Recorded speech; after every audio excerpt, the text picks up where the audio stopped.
Good afternoon.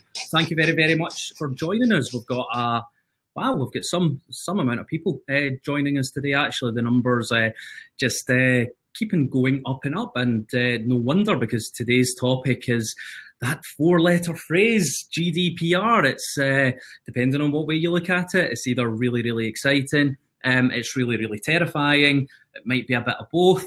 So, but what we're going to talk about today for the next 45 minutes, the next potentially hour, or however long we decide to talk about it, we're going to try and be a bit more realistic, a bit more pragmatic about GDPR. We're hopefully going to give you some real life examples, give you some stuff that you can actually take away and put into practice, because I think there's some great work going on.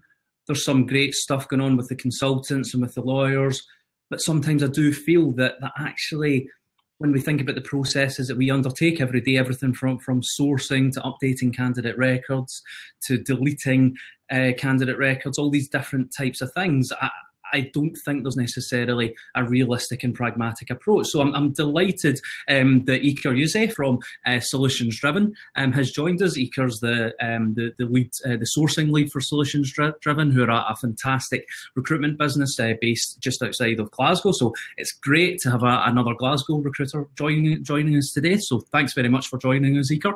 Thank you very much, Billy, and good afternoon to everybody. Well, Spaniard, Glaswegian, so this kind of thing is what I have now. So thank you, it's a pleasure. If we do have any Spanish viewers in the room, then let us know in the sidebar, and I'll get Iker to translate my Glaswegian tones into an accent in a language that you will probably understand. Bill Boorman will also be joining us. He will be joining us probably within the next 10 minutes. He's a very busy man, and client demands mean he's just running a little bit late behind, but he will join us very, very soon. Guys, I will stress, if you've got any questions or comments, I'll do my best on the right hand side to keep an eye on them as they're coming through. If there's anything that isn't clear, then do let us know. But the recording will be made available to you. You will be able to watch it on demand at your leisure. Look at us, up with the times, on demand technology and all that.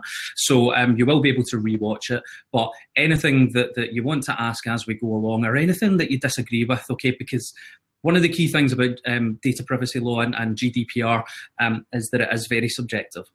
One caveat that I will attach, please bear in mind that neither Iker or I are lawyers.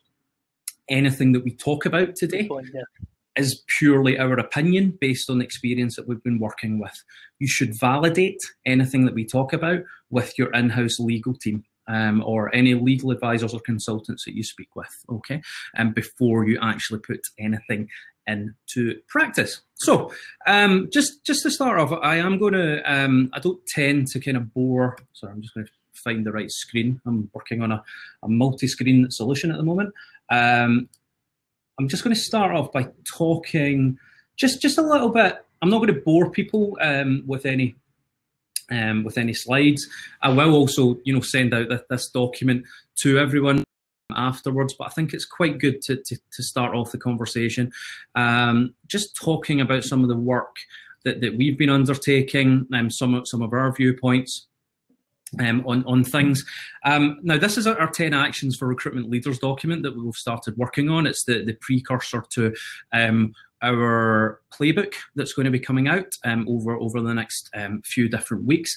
Some really, really key points here to start off with. I'm going to pick a couple of these to talk about today, and then I'm going to let Iker talk about a couple of different things.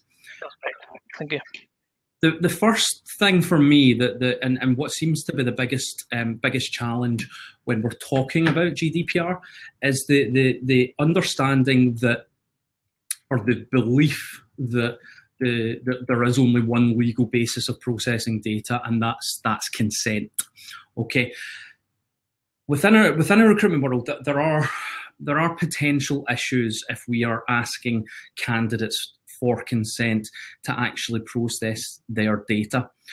Now, bear in mind, consent under a under GDPR is a very, very different construct, a very different thing to permission to market to, which comes under, at the moment, it comes under PECR and will come under e-privacy in the future as well. So it's understandable that there is quite a bit of confusion around the notion of consent. And I am seeing some advice from other people within the industry that states that you need consent to process candidate data. And by process, I mean hold that on your ATS or hold that on your CRM, okay? There are 6 actual legal bases of processing under GDPR, but only 3 of them are actually really relevant for discussion. Contractual, i.e. when you recruit someone, you obviously need to pay them, and in our world, or certainly in the agency recruiting world, that means as a temporary worker or as a contractor. We've then got legitimate interest and consent. The problem with consent is that under GDPR, consent needs to be freely given. If someone refuses consent, they cannot also be negatively impacted by that. And that means, for example, they can't not receive the service that you offer because they've refused consent. So we've got a little bit of a paradox there, because in a recruitment context, if consent is essential to be considered for vacancies, then it's actually not freely given. You're actually forcing the candidate down a path, and hence you're not really following the line and following the spirit of GDPR. Similarly, if they refuse consent, then actually you still need to be able to consider them for positions and for vacancies, but actually that's physically impossible as you can't process their data. So through the process of elimination, because under contractual, we're only really going to get involved contractually with candidates at certain points in the process, consent does cause a bit of an issue. Then the primary basis for us to be able to process candidate data, to be able to hold candidate data, is what we call legitimate interest. And by legitimate interest, what we're saying is that it's in the business, i.e. our business as the recruiter, whether that's agency or whether that's in-house, because it's part of our business, because it's what we actually do, and because we are specifically processing candidates' data for the purposes of our company, i.e., to try and find people jobs, then that is a sufficient legal basis to actually hold and process their data. Now, what that doesn't mean is that you can do what you want with candidate data, and I'm going to come on to that a little bit later on. But what it does mean is that when you're going through your typical scenarios, which I'll talk a little bit more about in a second, your sourcing scenarios, that type of thing, that actually, as long as you're handling the candidate data in the correct way, as long as you are genuinely trying to process candidate data and speak to candidates for the purposes of recruitment, and you're not just, for example, sporadically trying to source and trying to net fish candidates, then you have that level of protection, and that's something that you if there aren't any significant issues, then you can talk to candidates or talk to the IC or talk to whoever it is actually about. Yes. Now, as I said, that doesn't mean that you can do what you want with candidate data, but as long as you do that in a transparent way, then you shouldn't have any issues with that. Sorry, Iker, what were you saying? No, totally agree, and I think that's very important. Completely linked to the recruitment process and as you were mentioning, the sourcing approach, no? And I think overall, GDPR is going to be for us recruiters about how we adapt the process and how we adapt the approach, and the linking this to the engagement with the candidates. I think that it can be a huge opportunity. And the consent, what you were mentioning about the consent at the moment, one of the aspects that I think that is very important is the not taking for granted that the candidate in this case is going to give you the consent of having that information or processing that information. Is more the aspect of the active opt-in. And why I'm saying that, because thinking about an active opt-in, you are seeing your candidate as somebody that is going to be from a prospect to a active candidate that at some point you're going to have engaged in the process, no? And I think this GDPR is also an opportunity to reshape how you are doing this approach. So good one if it's used properly. Well, do you want to explain a little bit more, Iker, what you mean by active opt-in? Yes, of course. So you have seen like many of these newsletters that you might receive, or advertising in general, that when you're going through the website, you don't have to give like your consent by yourself. So a tick box, for example, that is already ticked when you're accepting that if you go to the next stage, or for example in a job application, you're going to directly accept everything. No, the difference with the active opt-in is that you have manually, as a person that is giving the data, to allow and give active consent, so showing that you have agree sharing this data with the person. And this is linking that to the engagement with the candidate. That's the real difference. Not taking for granted that you're approaching somebody and then you have all the data to do whatever you want with that, but that this person needs to be accepting that and being engaged with you. Okay, cool. So we're talking about two slightly different approaches here, but both are as valid. From the process that we're recommending and that we are carrying out is backside is quite similar to what Iker is talking about, but what we're not recommending is that you include any opt-in links within your approach, whether that's through sourcing or whether that's through data in your ATS or CRM, and I've got a bit of a workflow that I'll show in a second around that. But the type of conversation, again, bear in mind that the spirit of GDPR, and one of the key points of it is transparency. Okay, is being very, very clear with each data subject, in our case candidates, how you're actually going to process their data. And from our perspective, it's something certainly as simple as, you know, when you're approaching candidates, including your normal sourcing content, so whatever personalization and customization and approach that you have, and Iker is a specialist in this, and we've got some attendees, Tris from Indeed on the right hand side, who are all amazing at building these approaches. And then once you've completed that approach, or the text that you're going to use in your approach, it's about appending it just with a little bit more information. First of all, telling the candidate, look, I'm a specialist recruiter in this area. I work on these type of roles on a regular basis, so I'm going to keep in touch with you. And this is actually how I'm going to keep in touch with you with this type of content.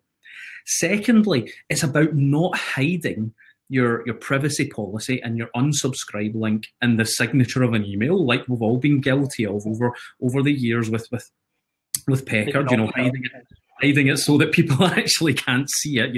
I wear glasses and sometimes I can't even see it. Oh, Iker, you're not wearing your glasses today, mate. I've just realised you don't. Yeah, sometimes I am so tired, But actually making it really clear to the candidate, this is our privacy policy. This is what's going to happen. We'd love to keep in touch with you, but actually this is all on your terms, candidate, because the balance of power is with you in this relationship. So if you don't want me to get in touch with again, here's how you do it. Click here, click no. And there's other ways you can do that. You could just have a clear opt-out at that point, or you could have an opportunity for the right to be forgotten, or you could have a link to your privacy centre. There's a few different ways of doing it, but you're being, the thing is, you're being upfront and you're being transparent about how you're handling the data. My concern over having an opt-in, and I completely appreciate where people come from on this, but my concern is, particularly if you've got an existing CRM or ATS with tens and thousands of individuals within it, my real concern from a practical perspective is if you ask people to opt in, your opt-in ratios are going to be terrible. They're going to be incredibly low, and it doesn't matter how good your content is, though those are still going to be incredibly low. Yes, no, I totally agree. I don't mean to do this in the first approaches, of course, but when you're seeking the consent, not taking for granted that somebody, regardless of the situation where you have contacted this person, has given you the consent. That's more what I was trying to say. But overall, I think what you were mentioning is I can see that as a huge opportunity because it's having like a more transparent relation. So this transparent relation must lead to have like a better communication and better engagement with the candidate if it's done right. No, that's not having this more like just automatic data processing relation with somebody that is sharing something that is very important as is like the work details. No, it's like more taking some respect and having an active approach towards this person. Absolutely. What process are you? So you manage a team of sourcers, Eker at Solutions Driven. What type of messaging are you putting in place for that initial outreach? So you've identified a candidate, you have their email address, you want to start your approach process. What are you putting in place to do that? What are you recommending to your team? That's a good question because for the time being we are getting prepared. So we have started, I think, soon as the discussion internally, and one of the first steps is going to be to appoint a data protection officer, of course, internally, if it's possible. Also, I think it comes hand by hand by training the team, especially what I'm considering to do is to have this implemented in the induction and in the onboarding of any person that joins the business from now on, especially as a must after May, because as we are doing with other HR policies and other things like IT social media policies that we might have, this is something that it needs to have an impact. No, but going back to what I was saying before, I think the biggest area of difference is going to be the process, as you're mentioning. So how we can have for the wider team this mindset of thinking that they're processing some kind of data from persons that they need to take care of, and they need to follow some procedures. No, so from the first outreach until refloating the data from the candidates that have been in the database. No, and at the moment also we are starting to review all the records that we have in the database to see what can we do with this asset that is one of the biggest for recruitment agencies, as you know, that is the database. Not to see what happens with these candidates that we had in the past. No, but that's the mindset of having the people in the team to buy in GDPR, and why it's not like a problem or an additional difficulty, but more like something that they need to follow, and that can, as I was saying before, can even lead to better engagement and a better relation with candidates. Absolutely. Chris has put a question in. I wonder how candidates will react to this. Do you think that making unsubscribe links and privacy policies more obvious will mean the candidate drop-off rate will be a lot higher? Tris, certainly we've carried out some experimentation with that. We've tried a few different things with it. In some cases, there's no impact. In some cases, there was a bit of an impact. There was a higher unsubscribe rate. What I would say though is that unsubscribe rate though is still a lot lower than or you still end up with a better result rather than if you actually ask candidates to opt in to everything. So I think for me it's about experimentation. Yes, and I think it's a great question because it gives you also some additional metrics to see internally what is happening. So why are you having these unsubscribers? Why people that you have reached or that you are trying to reach at the moment is unsubscribing? Is maybe because they are not relevant, or maybe you are using something that is not the right approach. You are contacting them for a completely different role. I think it's also to take into consideration. Absolutely. Bill, how are you? I'm here now.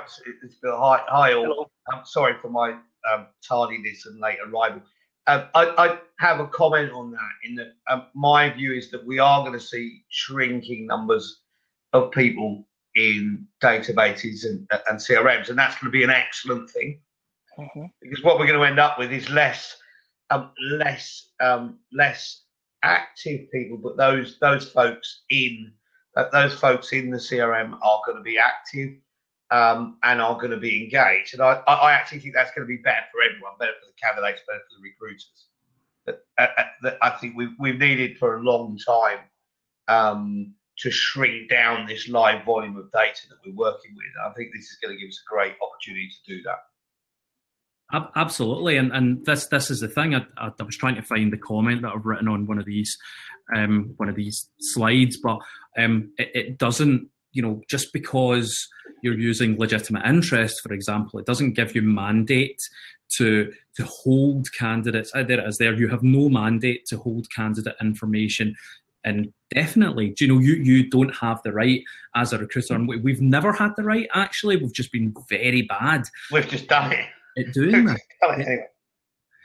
So actually, this is now the opportunity to first of all, clean up your data, B, re-engage with that data, and you will see value from it. You because by putting in a content, a really, really strong content strategy, for example, that's one way of doing it. Then you're going to re-engage with people who you've never re-engaged with, and actually, getting the opportunity to speak to those individuals, getting the opportunity to get up-to-date information from them is there's real value in that. One of the areas that we've been told that the ICO are going to come down hard on, not just in recruitment, but across every industry, is out-of-date information. That's going to be the biggest risk. And naturally, because the way recruiters, both in-house and agencies, have worked over the years, that's the biggest risk to recruiters. And I can foresee, because recruiters have been, almost to a degree, in some organisations, certainly our clients, recruiters haven't been involved in their GDPR projects, haven't been involved in their data privacy projects, then companies could see that as the biggest risk. They could go... Yeah, I think the big thing we're looking at here, Billy, is making a shift between looking on this as a compliance issue, which is a number of things. One, that creates it as an inconvenience. The other one is it creates it as a series of tasks of things like just cleaning up data and making sure everything sits in the legal file. Or we look on it as an operational issue. And I see the shift in the market, and it's been coming for quite a long time, that the importance has been less about retention of employment, but retention of relationship is important. Where we're looking to retain relationships with candidates and ex-employees and alumni and all kinds of different people for longer periods of time. The challenge, which is both a legal one and an operational one, is how do we retain a relationship with you, and how do we keep you engaged? How do we keep you opening our stuff, keep you responding, if you like, keeping opting in by actions? You engage it, yes. Yeah. I think it's fantastic. I think it's really exciting.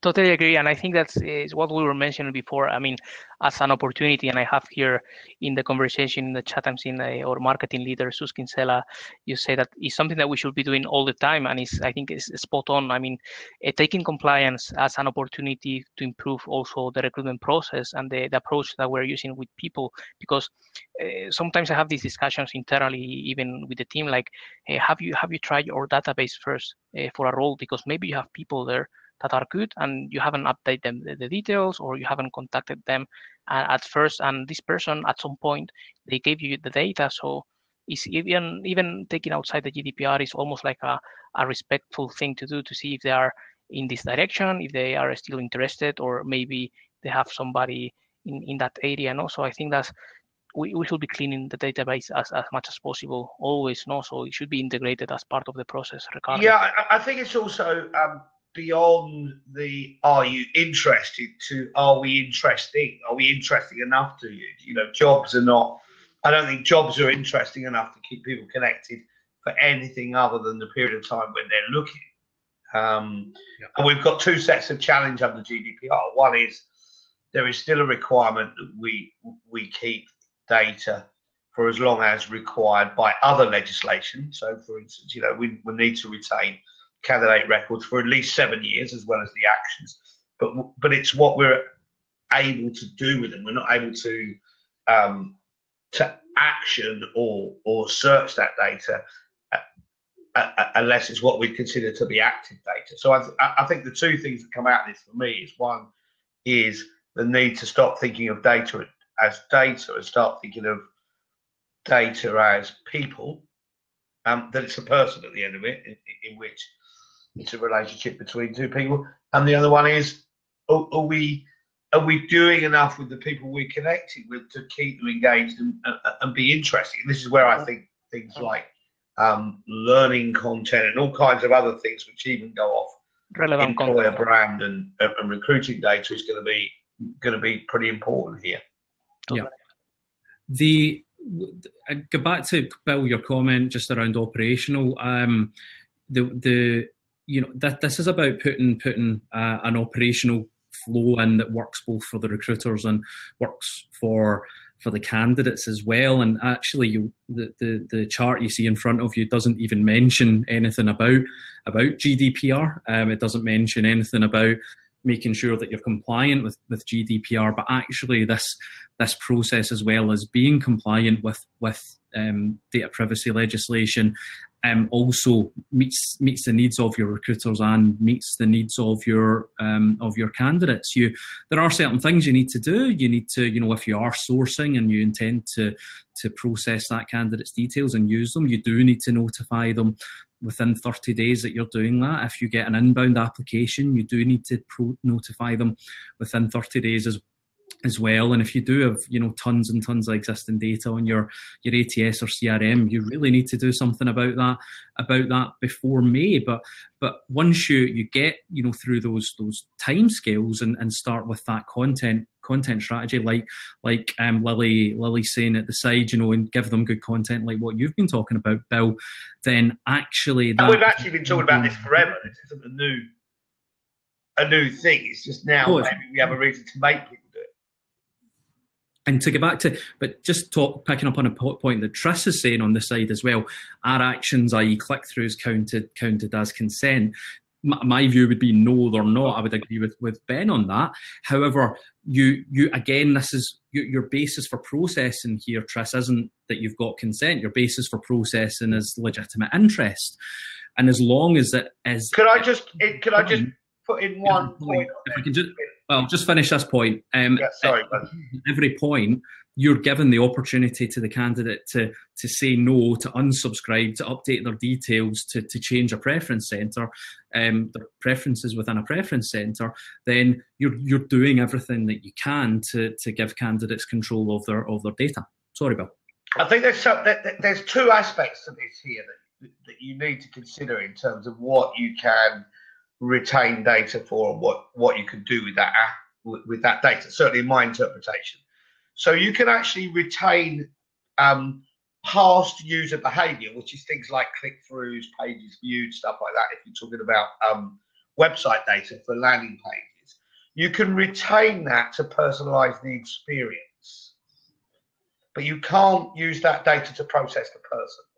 I think that's one of the confusing areas for people. So, for instance, as in normal marketing, if I've got a note of what content you're interested in, what pages you look at, where you go on a career site, what kind of jobs you respond to, what kind of jobs you don't, I can retain that information really to personalize that experience and make that experience better for you, to serve you a better experience. So I can keep that information from a marketing perspective. What I can't do is then process that information through an algorithm to make a different decision, like for instance, things like who is more active or who is a flight risk or any of those things that we've seen algorithms used in the past. So the bit about click-through, I think you can retain and use that information to improve experience, but you can't use 2 and 2 to make 7. Absolutely. I'm just going to go back and answer some questions here. Got a question from Art in regards to GDPR compliance. Do you know how recruiters, employers, and upstream sourcing partners, job boards, etc., have to share that responsibility? Art, that's about actually understanding the difference between a data controller and a data processor.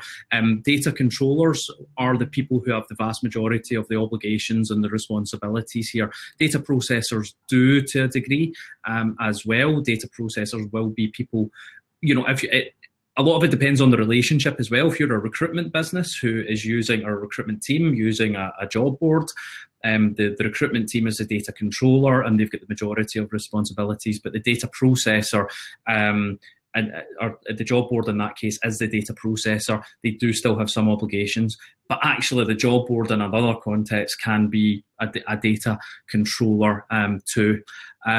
Suze has made some interesting comments there. What about transfer of data, references, bank details? That will be dealt with, Suze, under contractual. So your basis of processing there is different. You need to be able to transfer information between yourself and third parties in order to actually carry out contractual obligation. And as long as you're being clear and transparent with the data subjects, in this case the candidates, about what's happening with their data and where it's going, then you're absolutely fine with that. Again, I have to stress this, that transparency element is key in GDPR. Tell people what's happening with their data, tell them how it's going to be used, tell them how what your retention policy is going to be, then you're absolutely fine. That is the key component of this. And I think also the point on there, Billy, the requirement to make the requirement that you make data transferable by the candidate themselves.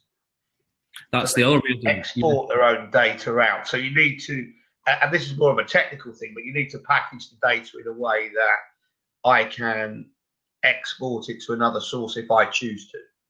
Yeah. I've seen some clever solutions about that. There's a company called Appy, who they're a blockchain recruitment solution, and that's quite an interesting thing that they're doing. They're giving the candidate complete control over their profile, and that profile contains all of that information. So APPII, Appy.com. Good.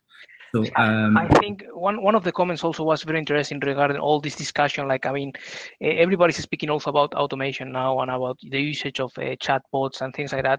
And again, I can't stop seeing this as an opportunity for a more transparent and rich relation with the candidate, because it's not that you are not going to be able to use any chatbot to send information about a job and maybe obtain some data about an applicant or a possible applicant. It's just that the people that is going to do this and is going to go through this route are going to be informed, no?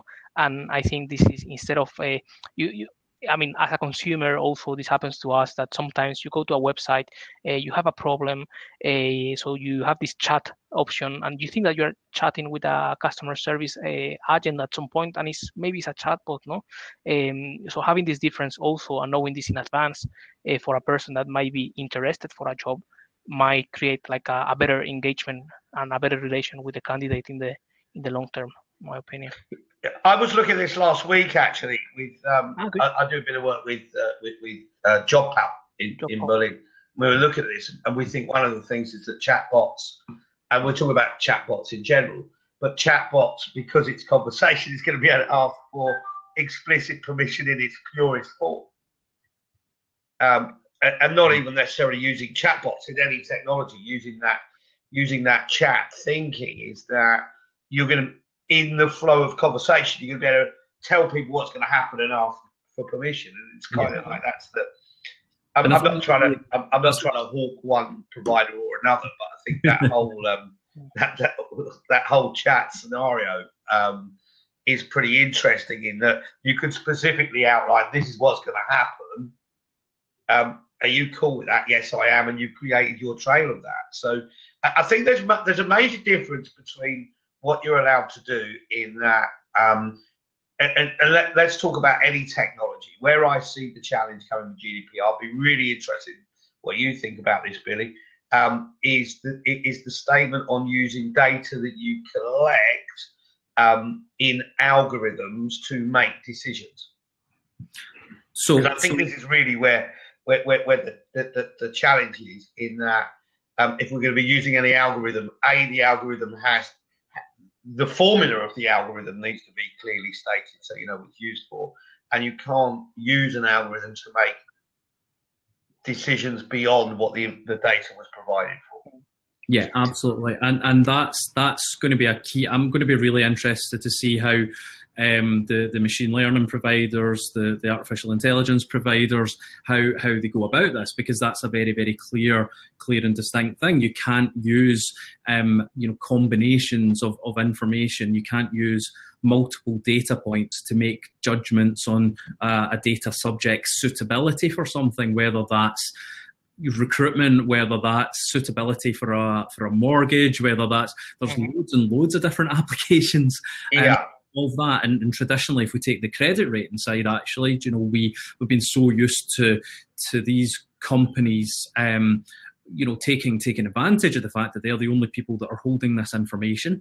All of a sudden, we have seen some challengers come in and some new stuff coming in on the credit rating side, which takes into consideration social information, other publicly available information to make decisions about my suitability to be given a mortgage or any other type of loan. And that's great because that's challenging the market.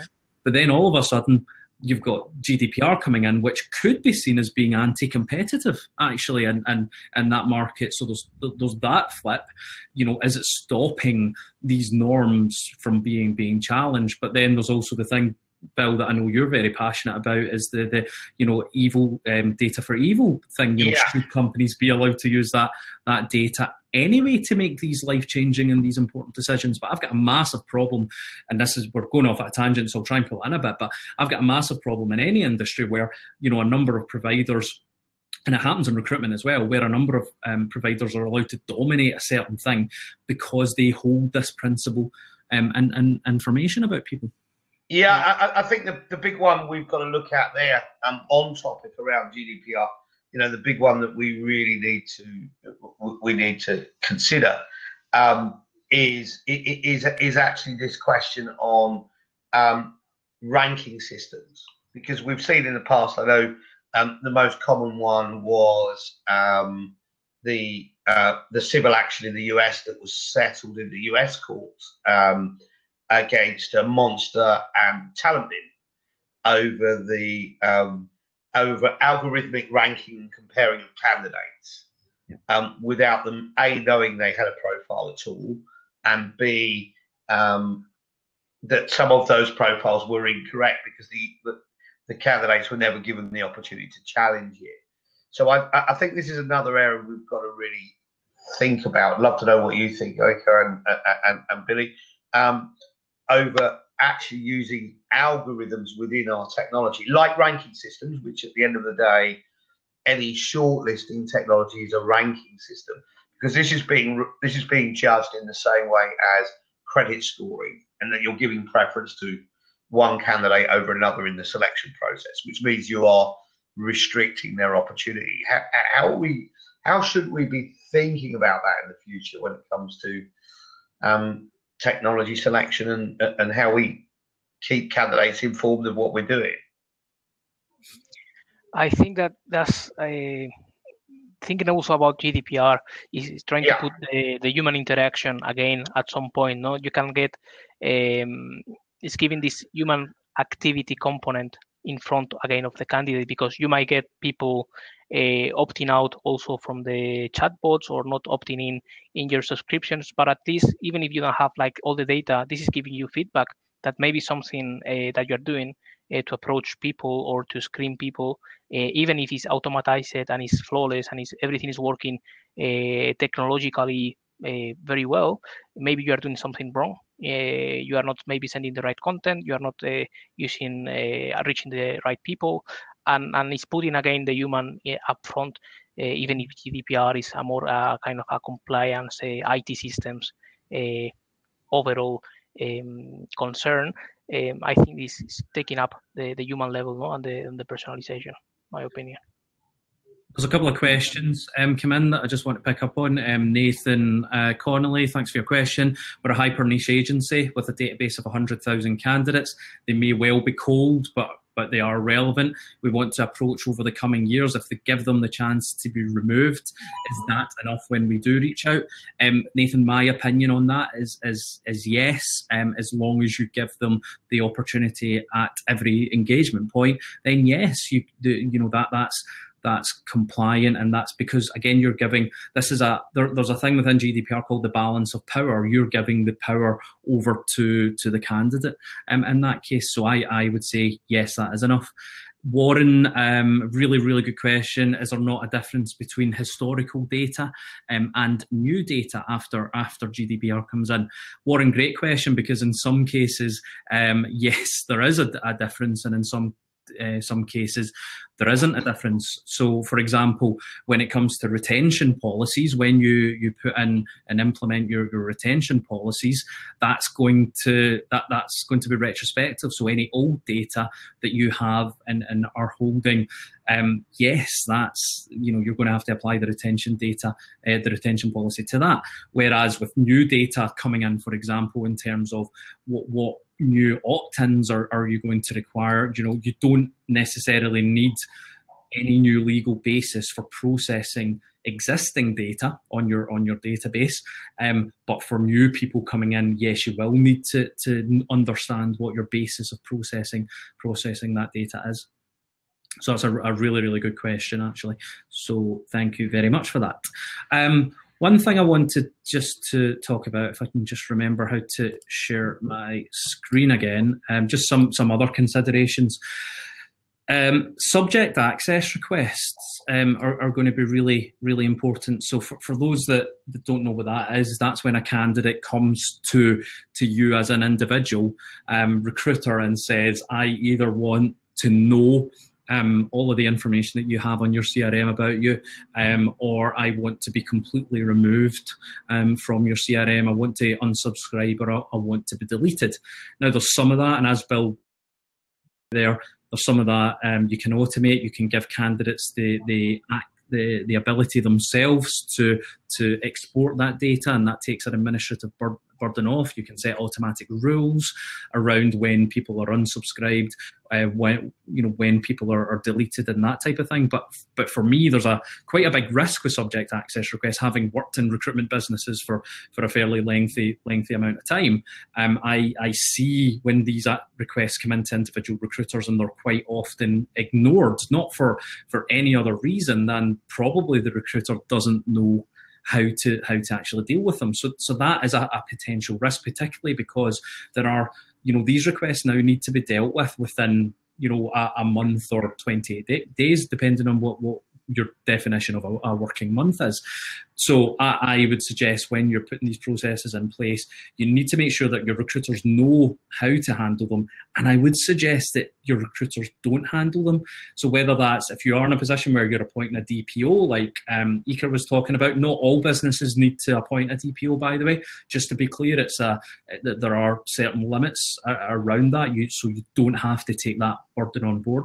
But you should certainly have a data privacy subject matter expert in the business, someone who knows how to handle right to be forgotten requests, subject access requests, all these types of things that come in place.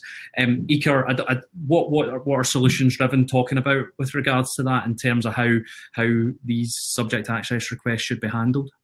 So there is one important thing, and it goes also regarding all the record keeping thing. For example, for interviews, what kind of sensitive information are you keeping during the interviews? What are the records of your own comments about the reactions of a candidate during the interviews? And I think, again, this is something to take carefully in consideration, and we're speaking this internally with the team, because you might have a lot of bias sometimes. Some people might have bias, and you might wrongly put some notes about things that maybe are not right at all. And it's something that, for me, this is a reminder of good practices. Yeah, I don't need the GDPR, but we need GDPR as a whole to remind us that we need to do things better. So the notes that you're saving from your candidates must be relevant and not obtained, because eventually this candidate might want to see what you have been reading about him, or her. And I think in some countries this is happening already. If I'm not wrong, I think in Germany, these kind of things, you can access to the interview notes of your interviewer, of the recruiter. So for me, it's a bit of common sense that we need to apply. The other aspect of that, though, as well, and I'd be interested to hear your thoughts on this, both Bill and Iker. is around diversity sourcing. So because that is sensitive personal data, you must notify individuals that you're processing that data. There's actually no ifs and buts and dubiety around that. So diversity sourcing is obviously an important piece of work that recruiters undertake. It helps clients meet their statutory and moral and ethical obligations in a number of different ways as well. How are we going to deal with that challenge if we can't process that information without notifying individuals? Then practically speaking, how can we source for diversity? Well, I think there's a number of things. One is the permission to opt in, and also how you use the data that you hold. So if we're going to be using the data that we hold for targeting people specifically, my understanding or my interpretation is that we're still going to be able to do that. You're just going to need to be able to justify why you're targeting particular diverse groups. So what you're using that data for and who for. Yes. So did that make sense, or did that sound like double Dutch? I will say that, I mean, in the cases when I've been requested to use diversity source, it might have been because one of the clients needed, like, from a HR perspective, more females, for example, because they said, like, for one function they couldn't find enough females, so they wanted to target more the female population to have, like, more female software engineers, no, for example, and that's like a business use. That's for me, it's like kind of a legitimate interest, no. It's not like you're trying to discriminate and you're going to keep a list only of female software engineers because you want to change that and put a line, no. It's that's the difference for me, from my understanding. There is a requirement, though. So there's two types of data that we're talking about processing. There's non-sensitive personal data, which loosely speaking can be name, email address, job title, these types of different thing, which you can use basis of processing like legitimate interest for. When it comes to sensitive personal data, which is a different area altogether, my interpretation is that you do need to inform people immediately that you're processing and the reason why you're processing it. If we pick up an example of that, Billy, particularly and it's a really good example when we're talking about diversity, I could use all the data that I have in an anonymized and trend way. So if I wanted to particularly target female engineers aged 26 to 35 who lived in Renfrew, I could use all of the data to deliver that through things like programmatic advertising, through targeting, as long as, and also by doing things like monitoring the response to change my message to see whether it's appealing to male or female audience, all the other good stuff that we've been doing in marketing for a while. I could use that. So I could use your data as part of an anonymous trend in order to deliver something that's generalized.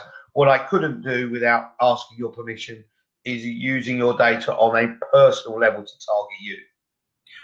And that's going to be one of the really powerful things. It's a great point. Yeah. And one of the powerful things around programmatic, in particular, is naturally as part of the process. So, once you've identified those trends, you can then retarget those individuals that are carrying those trends, that are displaying those trends, and then target them in a way that is then compliant. And you have told them about, the reason why you're processing their data, told them what data you are processing as part of that. And actually, by that point, the fact that you're talking about protected characteristics, i.e. that sensitive personal information, is now irrelevant because you're specifically targeting them out now to apply for that job. So I think there are some good programmatic solutions out there. There are some that aren't so good at the moment.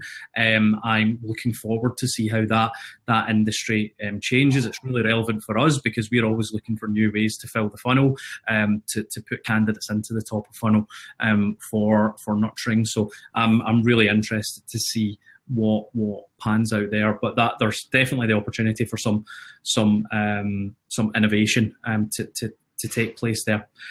The couple of other things I just wanted to pick up on is, again, just re-emphasise that balance of power, and talking about whether your processing activities undermining, distressing, or damaging your candidates. Now, these are two really important points around privacy by design. For me, every process that a recruiter or an agency or an in-house team undertakes needs to put the candidate absolutely first.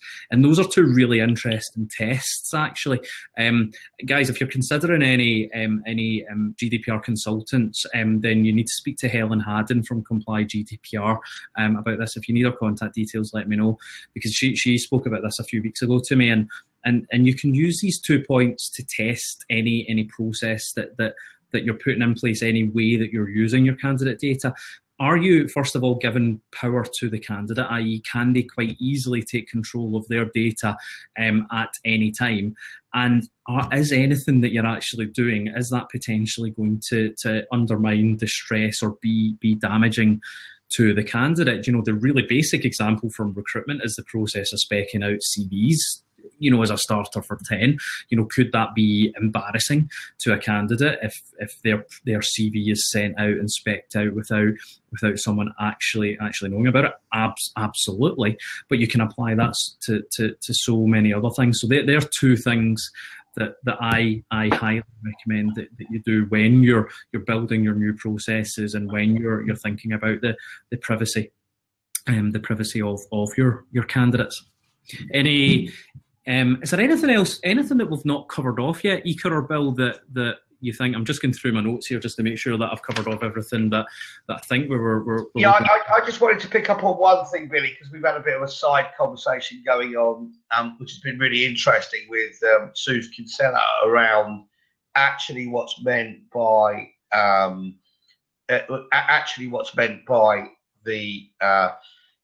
by using bots and using different technology. And I think Suze makes some really important point which is something I'm really spending a lot of time thinking about at the moment, which is over the use of AI and machine learning and using algorithms to make decisions, and how actually individuals are going to need to opt into the use of that algorithm. And in fact, we have ranking algorithms, we have decision-making algorithms in most of our existing ATSs and CRMs. We have ranking systems, and we have algorithms that recommend or shortlist people.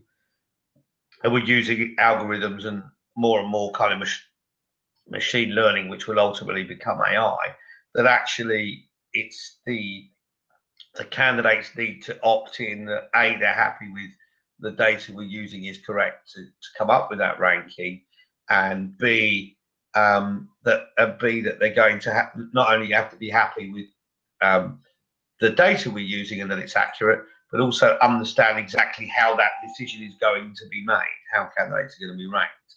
And for a lot of tech companies, they've been concerned about this because that's their secret source, that's their IP, is how the ranking system is made. So how do you think that's going to be different, Billy? And what do you think practically people are going to need to do if you are going to be using a ranking system for, say, ranking CVs? It's not an area that we are particularly close to. Now, we rank individuals based on engagement and candidate ID. So we're not making any hiring decisions. We're not making any. In fact, no decisions are made in candidate ID about someone's, for example, suitability for a position, because, you know, so we've just decided not to get involved in that side of things. We're all about engagement and that process. Looking at Suze's comments there, I think what she's saying makes some sense about that. You know, giving the candidate if we put it in a recruitment context, giving the candidate the opportunity to know when it's happening, to object. They need to know that it's going to happen.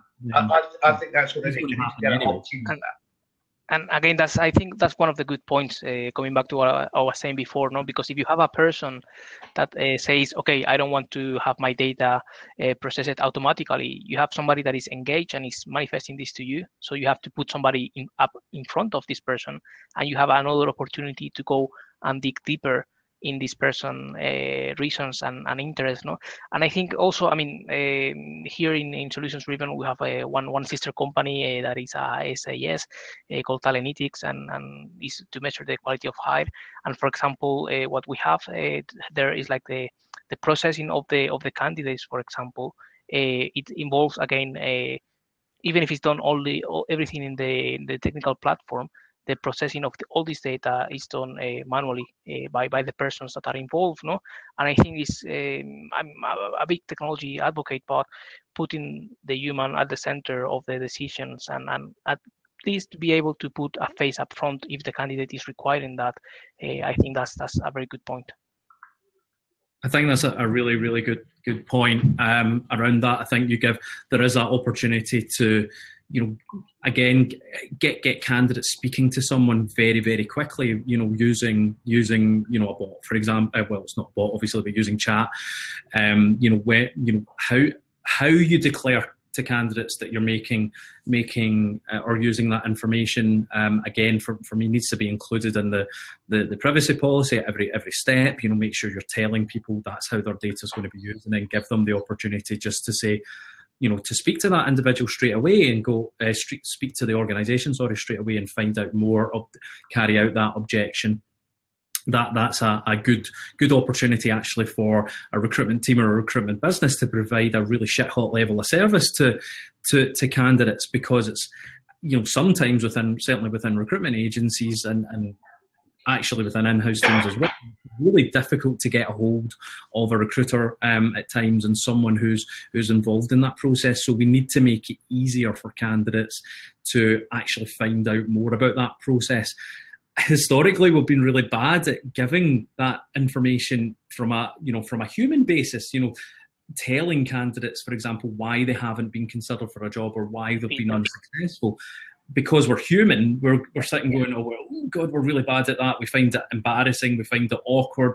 Whereas actually that provides the best level of service if we can give someone that true and honest feedback. So if we put a mechanism in place that allows candidates to find out that both from the automation perspective and from a human judgment perspective, then you'll be providing a really good level of service. Totally agree. And I think it's like having like a more, I mean, nobody's saying that it's going to be easy, but it's necessarily is going to lead like a more transparent, mature, respectful relation between the candidate and the recruiter, and ultimately with your company brand. So I think it's a huge opportunity. Great. Well, that's 2 o'clock, or just about 2 o'clock. So I'm going to start wrapping up. Iker, thank you so much for joining us. For anyone that doesn't know, Iker is one of the best sourcers in Europe. He's won a number of competitions over the past year. He's also a really, really nice guy. So if you've got anything, he is a sourcing mind to be talking to. Bill, also thanks very much for joining us. Your insight, particularly on the technology side, is always really valuable, and I highly recommend anyone that doesn't know Bill and wants to chat with him about this. I know he loves talking about this stuff at any time. Yeah, really, really interesting like that. So he loves a good argument about this stuff. So, I can say that, yes. So I've been Billy McDermott from Candidate ID. Thank you all so much indeed for your time. I will distribute the recording. I hope you all have a great day, and if I don't speak to you all beforehand, have a fantastic Christmas and New Year, everyone. Thank you very much. Pleasure. Thank you. Thanks all. Thank you. Take Cheers. care. Thanks. Bye.